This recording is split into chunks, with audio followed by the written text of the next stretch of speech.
This is Steve in Dallas, Texas. It's Saturday morning, my friend, and you are listening to Light Talk.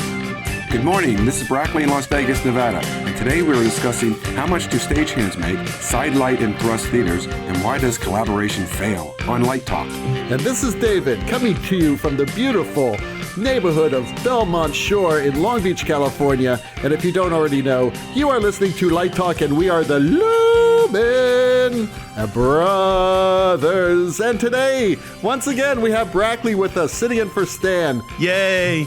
Yay. Stan, I think, is still frigid, coming back from Chicago. I don't know where Stan is. That's an awfully personal thing to say about Stan. He is frigid. He is a frigid man. So. No, he was running around Chicago with a big smile on his face, slapping people on the back, recruiting here and there. You just got to get him out of Gainesville and get him all liquored up. Liquored up. What's Stan's drink? Tequila? I promise you, I think it's one drink a year. I think I only saw him drinking coffee and soda. No, I think he drinks absinthe. He's an absinthe man, don't you think? Well, if he did, he was doing it in the privacy of his hotel room. Okay. Well, anyway, Pam was with him, and he was thrilled. Yes, he brought his beautiful wife, Pam, with him, and we had a great time all talking together. That's wonderful, and Pam, I'm sure, kept them very warm in the Chicago weather, which I heard was not so cold this year. It's pretty much above freezing the whole time. That's amazing. I tell you, people, don't deny climate change. Just go to Chicago. I mean, I was in Chicago a few years ago, and I was doing a couple of shows there, and I was there in January, February, and April, and it was really warm. It was unbelievable. I almost got a suntan. Well, last year it was the polar vortex, and it was very cold. It was the vortex. It was colder than the planet Mars. That's right, it was. At the equator. At high noon. Apparently, the planet Mars is slightly above freezing at the very narrow area at the equator. It was 25 degrees below zero in Chicago. Unbelievable. Now, if you step off the equator, it's like 200 degrees below zero on Mars, so you're in trouble. Well, everybody, welcome to episode 147. And like I just said, Brackley here is sitting in for Stan. And actually, Brackley's a regular now. He's going to do this once a month. Thank you, Brackley. You're a great guy. No worries. We've been getting a lot of comments about Brackley. I enjoy doing it. Thank you, guys. Well, thank you. You're a friend of ours. I mean, we always did this because we're like friends. And I couldn't do this if it wasn't a friend, because I'd insult people. You guys know me. You give me slack and everything is fine. And hey, guess what's happening tomorrow? I'm vacuuming. Yeah. The Super Bowl. Thank you, Brackley. Thank you. Are you a football fan, Brackley? Yeah, yes, but good. The two teams are not my team, so. Are you kidding? He's got the most hated team in the NFL moving in right next to him. No, that's not my team necessarily. I like the Eagles. So next week we're going to do our Super Bowl review. We do have coming up soon, I'm not quite sure, but for the next few weeks, I believe it is Clifton Taylor is going to come on and talk about dance and color and all kinds of wonderful things. And his great book. Yeah. And why he likes Roscoe 99. That's another reason why I want to know. It's very strange. So yeah, next week we'll have the Super Bowl review. Bob Barnhart's a designer. That's fantastic. So that'll be really cool to see. And we will be our typical critical selves. And guess who the talent is this year? J-Lo and Shakira. Well, it's not James Taylor. It's J-Lo and Shakira, exactly. That's what I said. Well, I know that's what you said, but Stan was still hoping for James Taylor to be the Super Bowl halftime show. Or maybe Simon and Garfunkel will do it. Are they alive? Anyway, as we said before, Brackley and Steve just returned from URTA in the not-so-frigid Chicago. How did it go, boys? It went great. It went great. No, it went very well. We saw a lot of good lighting designers there, had a lot of good conversations, and now we're in the process of figuring out who might want to join each one of our universities. But I think it was a good time for all. We had a good collaboration with all the other teachers that were there, like Steve and Stan and everybody. I think it was a great time. And I have breaking news from URTA. Wait. Okay, go. It is my understanding. It is my understanding that next year they will have an URTA MFA design portfolio review interview like they always have. Right. And then they'll take a day and they're going to permit high school students who are interested in a BA or a BFA in design and technology to be interviewed. And then they'll jump into their MFA acting auditions. So URTA is expanding. It's a new thing that they're trying. So because the BA, BFAs are they have the their own little unified circuit. So they're going to see if they can just attract some people. That's a really good idea. I hope they do that. Well, the thing that it's going to service the students, and I think it's going to make it a little easier for them. And let's be selfish about this. All of these undergraduates are going to learn about URTA their senior year in high school. For me, that's one of the strongest ideas is that they will know what URTA is, because that's one of the challenges that we face all the time. Not, a lot of the good students out there have never heard of URTA, so don't really participate in it. So this will be a good point about that. Well, that's great news. That really is. So, hey, let's get started with the show. Steve has our first question. We have a question from Rick in Memphis, Tennessee. And Rick writes, how much does an IATSE member earn yearly? What does IATSE stand for our students who don't know what IATSE is? International Alliance of Theatrical Stage Employees. And just about, I can't imagine a state that doesn't have an IATSE local, and just about every town has an IA local. They're the guys who are working at convention centers, they're working on film shoots, they're doing runway shows, they're doing industrial stuff, and of course they're doing rock and roll. So Rick, I think it depends on where you live. I think if you live in, Frogtown, Mississippi, then you probably don't make very much money. But if you live in Los Angeles, you're in the land of fat there. The same way in New York. Local one in New York. Absolutely. I looked this up online, and it was interesting because I think it's the IA's own numbers, and they said an average. An average was about $48,000 a year. If you were an IA member. For what city? Kind of across the nation. So again, but let me just say, in LA, and I'm sure in Atlanta, in Chicago, in New York City, Washington D.C., I bet you're capable of making a six-figure salary. It just depends on where you are. You make more money possibly if you're a house. If you're attached to a house. So if you're on a house crew versus just freelancing various shows. Or if you're like working conventions. I know that the electricians and stagehands make a ton on conventions because they usually are up in the rafters for like days at end, making double and triple time. But there's something that I was just thought about. When you said $40,000 a year, I'm saying, that seems really low. But you know who else are IATSE members? Ticket takers at movie theaters. No, that's true. No, they are. That's There's true. some union houses that do that. That's true, but also designers are IATSE members. USA is actually IATSE. That's true. We've left the international. We're a subset of IA. So that's what's bringing that average down right there to $40,000 a year. I was looking at this, and it's not just, we think of stagehands, but it is in union houses, it is ticket takers, it is ushers, it's people who are handing out programs. IA covers... Used to be the motion picture operators? Absolutely. They cover a lot of people. And it's, as it says, it's an international local. So there are chapters in, I think, Canada and in Mexico is what makes it an international local. Very interesting. Doug in Cambridge writes, how do you position low sidelights in a thrust or arena so that they don't hit the audience on the opposite side? How do you do low dance lighting in these situations? Well, we actually have a sponsor, not today, but it's coming up, and it's the new secret light that actually travels 40 feet and stops.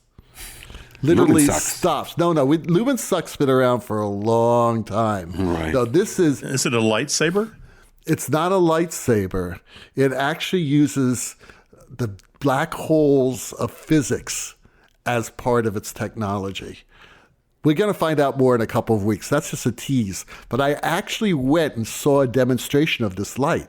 The light travels like 20, you could actually say, I want this light to travel 12 feet and then stop. And the light will travel 12 feet and then disappear. Now, there's only one problem that they're trying to work out, and that is everything from 12 feet on also disappears. So if you have like a friend who's like beyond that light, that person will go off into another dimension. So that's the only problem, and they're trying to work this out right now. But yeah. Can you use it in Europe? Can you work with a metric system too? Oh, then you're talking centimeters and meters and stuff like that. I don't know, millimeters? I did not see a metric dial. It was inches and feet. So anyway, yeah, ideally there will be a light there that travels 20 feet and stops, and then you don't have to worry about it. But how do you use low side lighting and dance lighting, like head highs and things like that in a thrust and arena? You don't. Unless you want to blind the audience. Now, this is what I do. Sometimes you can get by with uplight. Well, that's what I was about ready. That's exactly what I was going to say.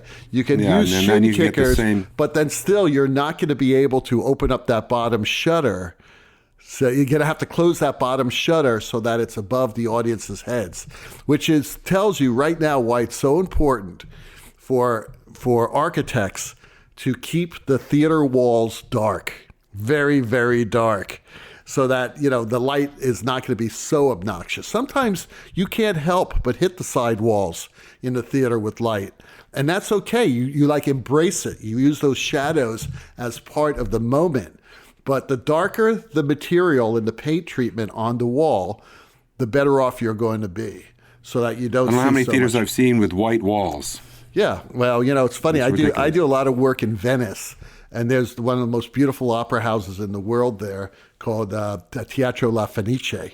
And that theater is all white and gold in the house. Now, it's beautiful, but it picks up everything. When the orchestra lights come on, you see all this light above there because it's all reflected light. So ideally, you would have the walls would be painted with Vanta black or something like that, so it would suck in all the light. But obviously, we can't do that yet. So, you want something really, really dark, like a velour. I've done that before. I've had walls covered in velour. I said, in order to get side light, we need to cover this entire proscenium in velour. And they've done that. Now, that's very expensive, but if you have the budget, go and do it. If it's hard to do any sort of dance and thrust and arena because of that very challenge, and sometimes not even just kickers but uplight, if you can get almost footlights that will light up higher than the audience on the other side, at least you'll get some form revealing light while you're doing the show. Well, maybe what you have to do is take the question and turn it on its head, and that is stop worrying about side light, start worrying about high pipe ends, backlight. Start worrying about finding a diagonal from behind. Look for alternatives. So I'm not suggesting that anyone's giving up here, but stop fighting the current of the river. That side light, it's not going to work. You've tried it a dozen times now. There's just no miracle solution to this other than redefining the box you're working in. There's one other thing that I do all the time in thrust and arena is I have low side light coming in from the diagonals and the VOMs. Because a good director who's directing in thrust and arena will always put their actors on diagonals. They'll always block them that way so that they don't upstage each other. And usually that's the most dynamic movement of actors in those spaces. So I always have like some sort of a head high type of position, maybe even a shin, and certainly a medium high side light coming in on all four diagonals. And that way you still get that form light. You also highlight most of the blocking because that's most of the blocking is going to be. So yeah, that's the only way I deal with it. Or we talk, like we talked about earlier, we do like some shin kickers or small lights on the floor that are cut off the audience's faces. Denise in Wisconsin writes, why does collaboration fail? Probably, in my mind, because everybody's not talking on the same page. So that people are not talking, and that's, I think, one of the main reasons that collaboration would fail. They're not only not talking, they're not listening. I agree with Brackley. I think, I just saw a show that was a little bit of a mess, and people thought they were talking to each other, And there was no villains here, but when you talk to them individually, it was, it's like that thing where the blind men are touching the elephant, and one thinks it's a tree, one thinks it's a snake, and when they explained what they were doing, it kind of made sense. But if you had told that to the other three, they would have gone, "What? He did what?" And sometimes, unfortunately, the lighting designers sometimes are the last people that are invited to the group. So sometimes lighting designers could be at a disadvantage in the collaboration because they're always the last ones. Sometimes they're always the last ones that actually get to collaborate. I like to think that lighting designers can save one other design area. They can do their own lighting thing, and they can save scenery. But and costumes. I don't know. They may sacrifice costumes. It's hard to save two. Or you can save costumes, but scenery's on its own. So it's everybody has to be on the same page, I think. When you work with directors who leave you to as the last person they talk to, then you shouldn't be working with those directors. Mm-hmm. Yep. It's really that simple. I mean, early on in your career, you're going to work with everybody. That's cool.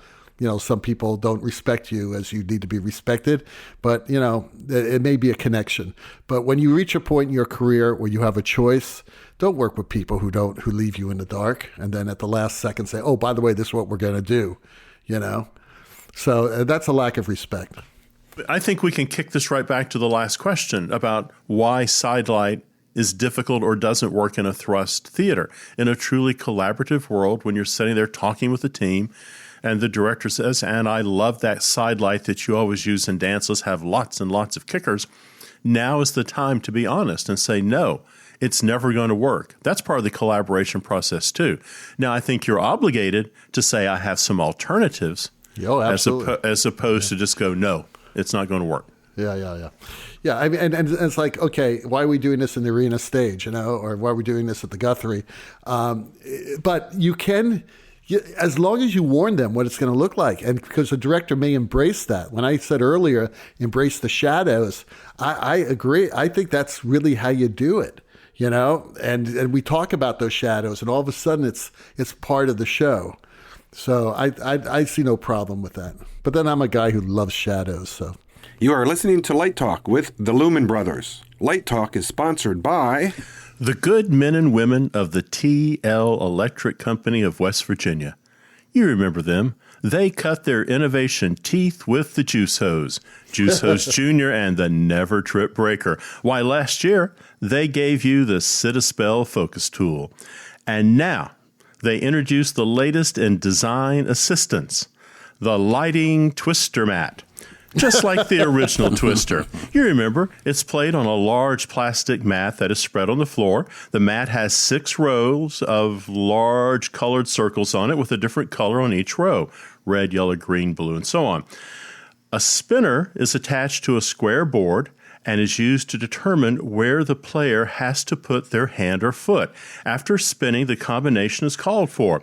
For example, right hand yellow, and the players must move their matching hand or foot to that circle in the correct color. The game promotes itself as the game that ties you up in knots. Just like making design choices at Tech.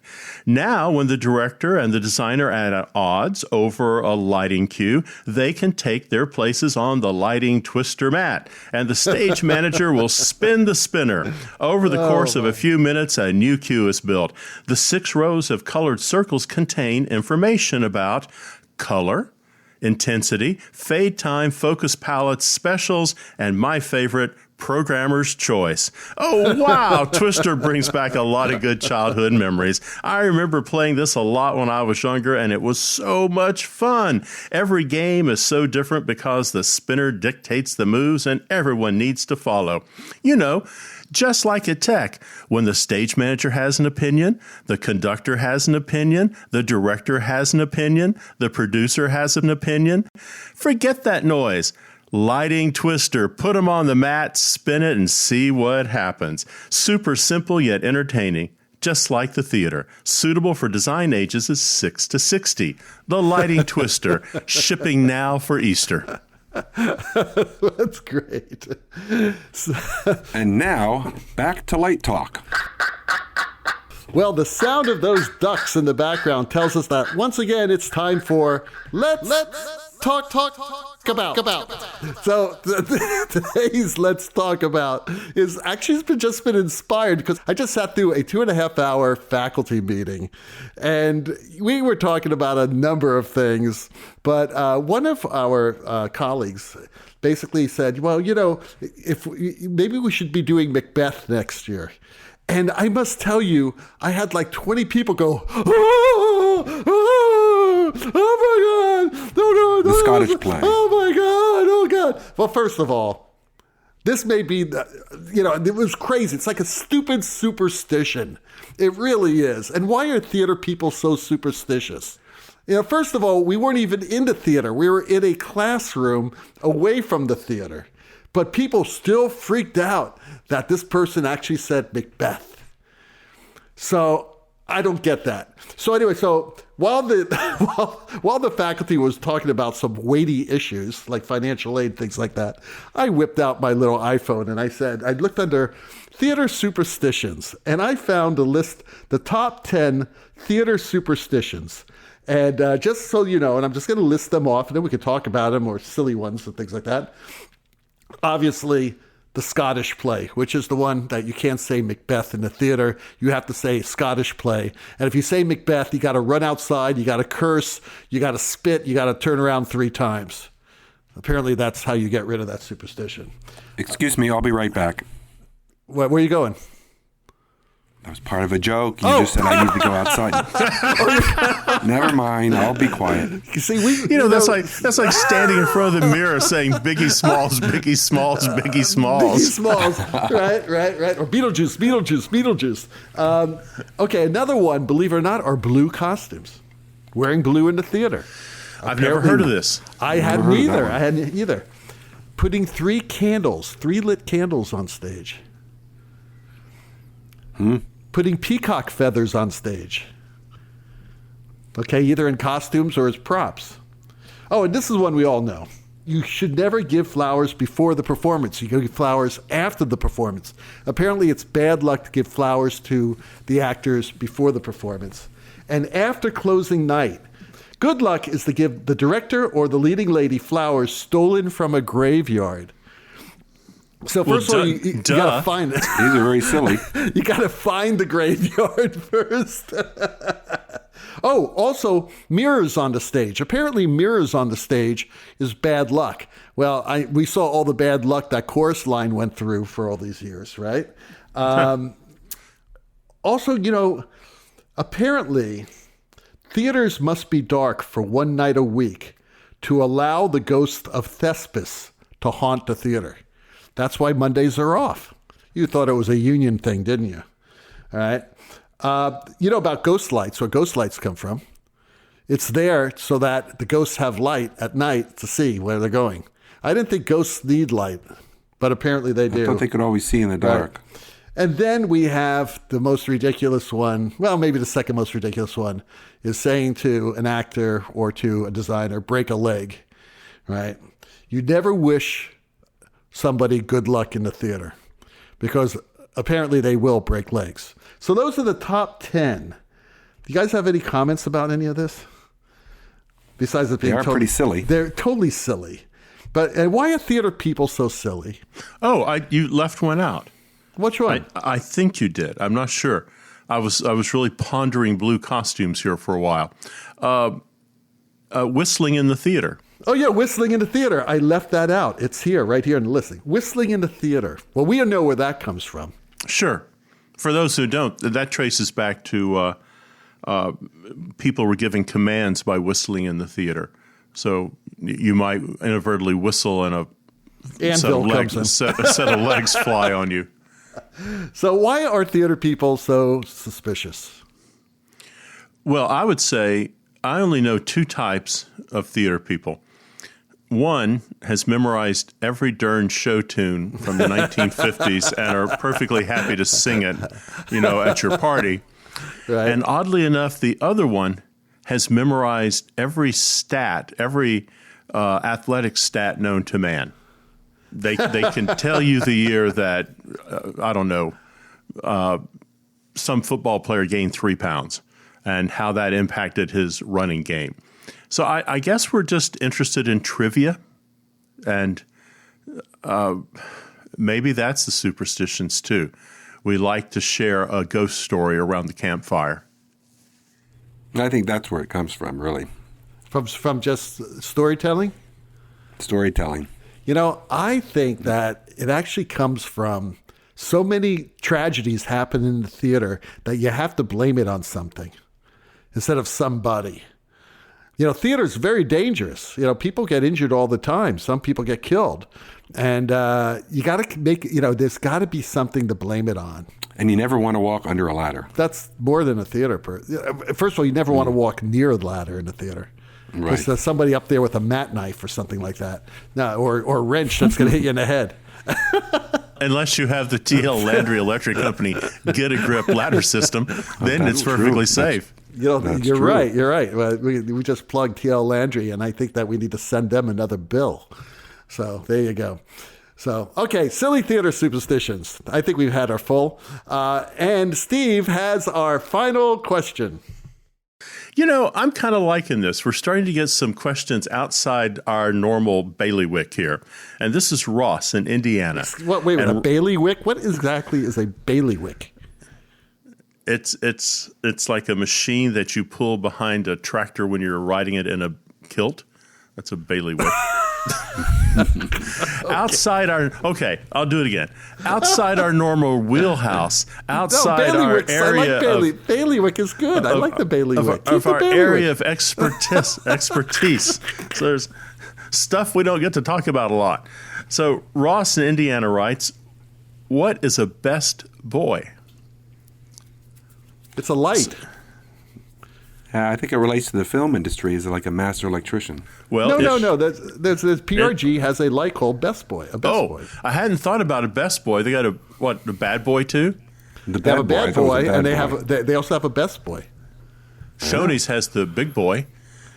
But a Best Boy. I think now I'm confused. Maybe he is asking about the PRG light, and I'm just being optimistic. He may be thinking about it. But I'm going to go a different way. I'm going to go within the film industry. There you go. That's where you find a Best Boy, and there's not one but 2 Best Boys. The Best Boy Electric and the Best Boy Grip. They are assistants to their department heads, the gaffer, who's in charge of electrics, and the key grip, who's doing lighting and rigging. So, in short, a Best Boy acts as a foreman for his department running the crew.